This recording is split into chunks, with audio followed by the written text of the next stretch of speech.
IPS जो कर रहा होगा वो मुख्यमंत्री जी के निर्देश आदेश पर उनकी इच्छा की पूर्ति के लिए कर रहा होगा। शंकराचार्य की पीठ ही इस समय पूरे भारत में बची हुई है, जिस पर अभी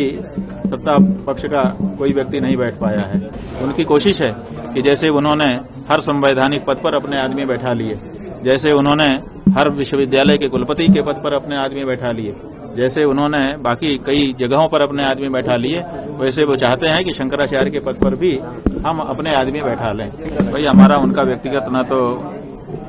पहले से कोई परिचय है, न तो कोई बातचीत है, न तो कोई स्वार्थ टकरा रहा है। आईपीएस जो कर रहा होगा वो मुख्यमंत्री जी के निर्देश आदेश पर उनकी इच्छा की पूर्ति के लिए कर रहा होगा। हमारा व्यक्तिगत तो उनसे कोई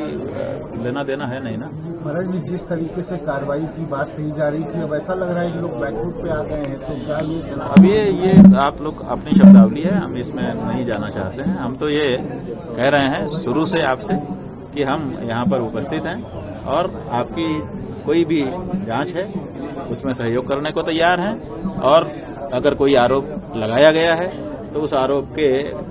बारे में आप हमसे जो पूछें वो बताने को तैयार हैं, और हम बता भी रहे हैं, आप देख रहे हैं। शंकराचार्य की पीठ को बदनाम करने के लिए जिस तरीके से शंकराचार्य की पीठ ही इस समय पूरे भारत में बची हुई है, जिस पर अभी सत्ता पक्ष का कोई व्यक्ति नहीं बैठ पाया है। अभी तक सनातन धर्म का मानने वाला, पालन करने वाला व्यक्ति ही शंकराचार्य पीठ पर है। उनकी कोशिश है कि जैसे उन्होंने हर संवैधानिक पद पर अपने आदमी बैठा लिए, जैसे उन्होंने हर विश्वविद्यालय के कुलपति के पद पर अपने आदमी बैठा लिए, जैसे उन्होंने बाकी कई जगहों पर अपने आदमी बैठा लिए, वैसे वो चाहते हैं कि शंकराचार्य के पद पर भी हम अपने आदमी बैठा लें। तो इसीलिए जो परंपरागत शास्त्र को मानने वाले, वेद धर्म को बताने वाले शंकराचार्य हैं, वो उनको अब सुहा नहीं रहे हैं, क्योंकि जो वेद को मानने वाले, शास्त्र को मानने वाले शंकराचार्य हैं, वो कह रहे हैं कि एक सन्यासी को दया, करुणा और अहिंसा के व्रत का पालन करना चाहिए। और जब एक सन्यासी, अपने आप को कहने वाला और गेरुआ कपड़ा पहनने वाला व्यक्ति मुख्यमंत्री आदि पद की शपथ ले लेता है, तो फिर वो मांस विक्रय का काम भी करने लग जाता है, जो कि शास्त्रोचित नहीं है। शंकराचार्य ये कह रहे हैं कि जब आपने विरक्ति धारण कर ली, माँ बाप को भी छोड़ दिया, तो फिर आप